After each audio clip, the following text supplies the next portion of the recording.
Detail చూస్తే రైతు భరోసా పథకంపై రాష్ట్ర ప్రభుత్వం నిర్వహిస్తున్న అభిప్రాయ సేకరణ తూతూ మంత్రంగా సాగుతోంది. ఆదిలాబాద్ జిల్లా ఉట్నూరు కేబీ కాంప్లెక్స్లో నిర్వహించిన అభిప్రాయ సేకరణ సదస్సు మొక్కుబడిగా సాగింది.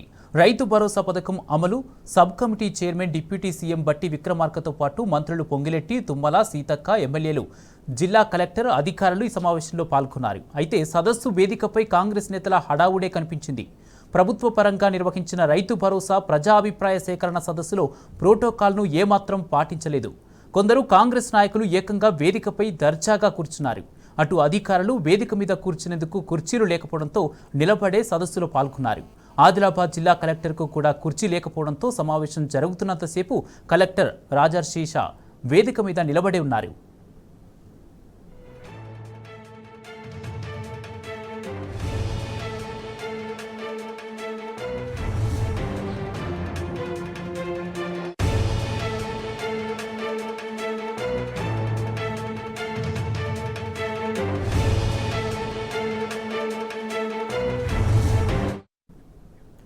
అటు ముందుగానే నియోజకవర్గాల వారీగా కాంగ్రెస్ కార్యకర్తలను ఈ సమావేశానికి రప్పించి రైతుల పేరిట ఉన్న వారి అభిప్రాయాలను తెప్పించే ప్రయత్నం చేశారు. సమావేశంలో పాల్గొన్న కొంతమంది రైతులు సర్కారు తీరుపై బగ్గుమన్నారు. రైతు భరోసా ప్రతి రైతుకు ఇవ్వాలని డిమాండ్ చేశారు. రైతు భరోసా పథకాన్ని కౌలు రైతులకు కూడా అమలు చేయాలని మరికొందరు రైతులు డిమాండ్ చేశారు. ఏజెన్సీ ప్రాంతంలోని పోడు భూములకు సైతం రైతు భరోసా పథకం అమలు చేయాలని కొందరు రైతులు డిమాండ్ చేశారు.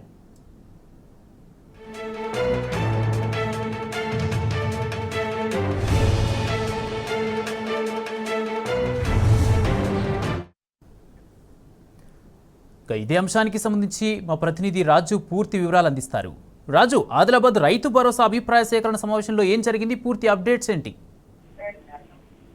కుమార్, ఆదిలాబాద్ జిల్లా కేంద్రంలోని ఉట్నూరులోని కేబీ కాంప్లెక్స్ లో ఈరోజు కాంగ్రెస్ ప్రభుత్వము ఈ రైతు భరోసాపై ప్రజా అభిప్రాయ సేకరణ సదస్సును ఏర్పాటు చేయడం జరిగింది. ఈ సదస్సుకు ఈ రైతు భరోసా అమలు కమిటీ చైర్మన్ గా ఉన్న డిప్యూటీ సీఎం బట్టి విక్రమార్కతో పాటు మంత్రుల బృందం పొంగిరెడ్డి శ్రీనివాసరెడ్డి, అలాగే సీతక్క, తుమ్మల నాగేశ్వరరావు, అలాగే మంత్రులతో పాటు ఎమ్మెల్యేలు, ఎంపీలు, అధికారులు, జిల్లాల కలెక్టర్లు పాల్గొనడం జరిగింది. కేబీ కాంప్లెక్స్ లోని ఈ సమావేశ మందిరంలో ఈ ప్రజా అభిప్రాయ సేకరణ రైతు భరోసా అమలుపై ప్రజా అభిప్రాయ సేకరణ సదస్సును ఏర్పాటు చేయడం జరిగింది. కేవలం 200 మంది మాత్రమే కూర్చునే ఈ సమావేశ మందిలో దాదాపు ఒక 1000 మందికి పైగా కాంగ్రెస్ సంబంధించిన కార్యకర్తలు రైతులను కూర్చుండబెట్టే ప్రయత్నం చేశారు. దీంతో ఉక్కపోతతో ఇటు అధికారులు అటు రైతులు సమావేశానికి వచ్చిన ప్రజలు ఇబ్బందులు ఎదుర్కోవాల్సిన పరిస్థితి ఏర్పడింది.